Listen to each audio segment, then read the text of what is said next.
ബിസ്മില്ലാഹിർ റഹ്മാനിർ റഹീം.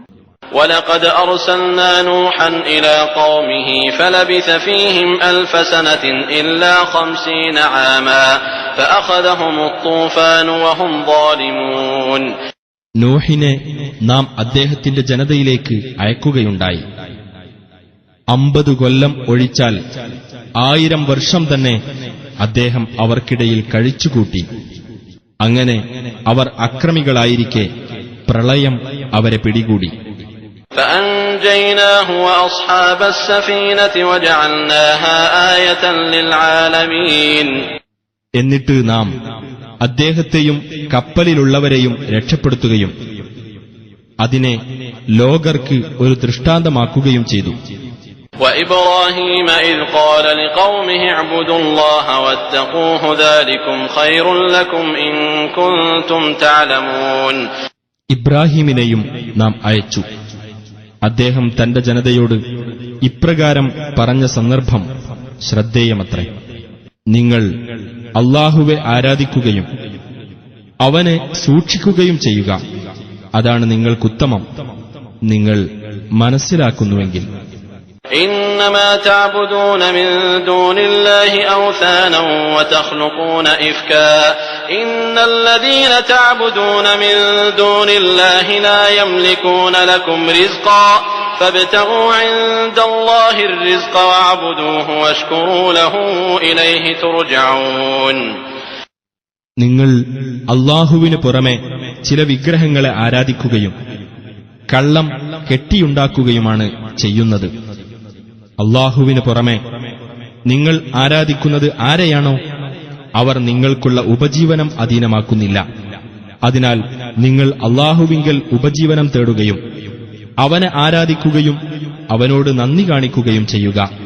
അവങ്കലേക്കാണ് നിങ്ങൾ മടക്കപ്പെടുന്നത്. وَإِن تُكَذِّبُوا فَقَدْ كَذَّبَ أُمَمٌ مِّن قَبْلِكُمْ وَمَا عَلَى الرَّسُولِ إِلَّا الْبَلَاغُ الْمُبِينُ. നിങ്ങൾ നിഷേധിച്ചു തള്ളുകയാണെങ്കിൽ നിങ്ങൾക്ക് മുമ്പുള്ള പല സമുദായങ്ങളും നിഷേധിച്ചു തള്ളുകയുണ്ടായിട്ടുണ്ട്. ദൈവദൂതന്റെ ബാധ്യത വ്യക്തമായ പ്രബോധനം മാത്രമാകുന്നു. أَوَلَمْ يَرَوْا كَيْفَ يُبْدِئُ اللَّهُ الْخَلْقَ ثُمَّ يُعِيدُهُ إِنَّ ذَلِكَ عَلَى اللَّهِ يَسِيرٌ. അല്ലാഹു എങ്ങനെ സൃഷ്ടി ആരംഭിക്കുകയും പിന്നെ അത് ആവർത്തിക്കുകയും ചെയ്യുന്നു എന്ന് അവർ ചിന്തിച്ചു നോക്കിയിട്ടില്ലേ? തീർച്ചയായും അത് അല്ലാഹുവെ സംബന്ധിച്ചിടത്തോളം എളുപ്പമുള്ളതത്രേ. قُلْ سِيرُوا فِي الْأَرْضِ فَانظُرُوا كَيْفَ بَدَأَ الْخَلْقَ ثُمَّ اللَّهُ يُنشِئُ النَّشْأَةَ الْآخِرَةَ إِنَّ اللَّهَ عَلَى كُلِّ شَيْءٍ قَدِيرٌ. പറയുക, നിങ്ങൾ ഭൂമിയിലൂടെ സഞ്ചരിച്ചിട്ട് അവൻ എപ്രകാരം സൃഷ്ടി ആരംഭിച്ചിരിക്കുന്നു എന്ന് നോക്കൂ. പിന്നീട് അല്ലാഹു അവസാനം മറ്റൊരിക്കൽ കൂടി സൃഷ്ടിക്കുന്നതാണ്. തീർച്ചയായും അല്ലാഹു ഏത് കാര്യത്തിനും കഴിവുള്ളവനത്ര. يُعَذِّبُ مَن يَشَاءُ وَيَرْحَمُ مَن يَشَاءُ وَإِلَيْهِ تُقْلَبُونَ. താൻ ഉദ്ദേശിക്കുന്നവരെ അവൻ ശിക്ഷിക്കുകയും താൻ ഉദ്ദേശിക്കുന്നവരോട് അവൻ കരുണ കാണിക്കുകയും ചെയ്യുന്നു. അവങ്കലേക്ക് തന്നെ നിങ്ങൾ തിരിച്ചു കൊണ്ടുവരപ്പെടുകയും ചെയ്യും.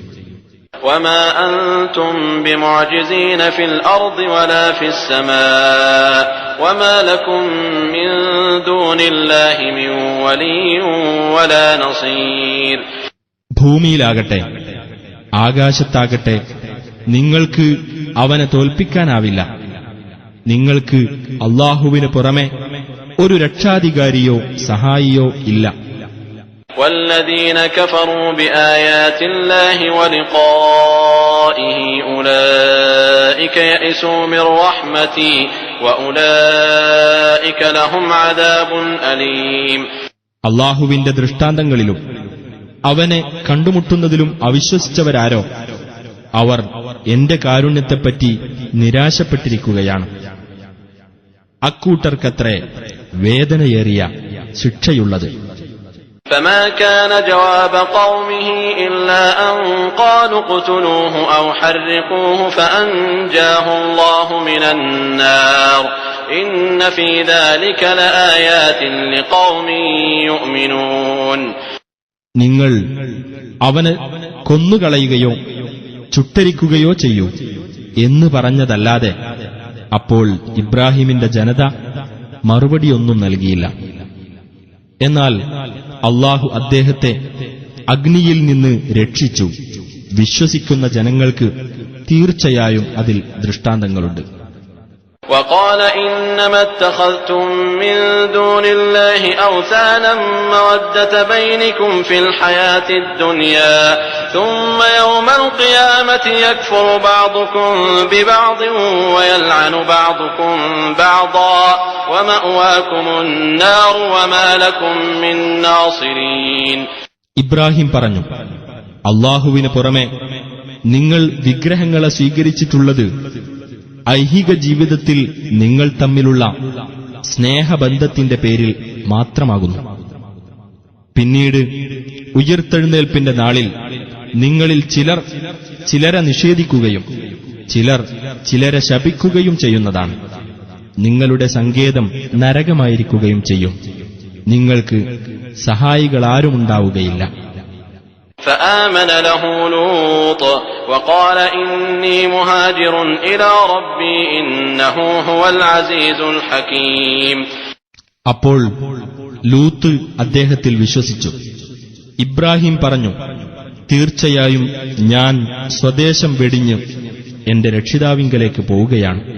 തീർച്ചയായും അവനാകുന്നു പ്രതാപിയും യുക്തിമാനും.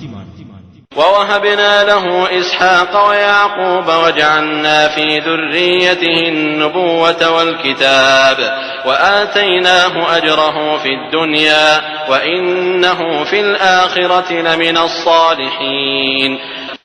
അദ്ദേഹത്തിന് പുത്രൻ ഇസ്ഹാക്കിനെയും പൗത്രൻ യാക്കൂബിനെയും നാം പ്രദാനം ചെയ്യുകയുണ്ടായി. അദ്ദേഹത്തിന്റെ സന്തതി പരമ്പരയിൽ പ്രവാചകത്വവും വേദവും നാം നൽകുകയും ചെയ്തു. ഇഹലോകത്ത് അദ്ദേഹത്തിന് നാം പ്രതിഫലം നൽകിയിട്ടുണ്ട്. പരലോകത്ത് തീർച്ചയായും അദ്ദേഹം സജ്ജനങ്ങളുടെ കൂട്ടത്തിലായിരിക്കുകയും ചെയ്യും.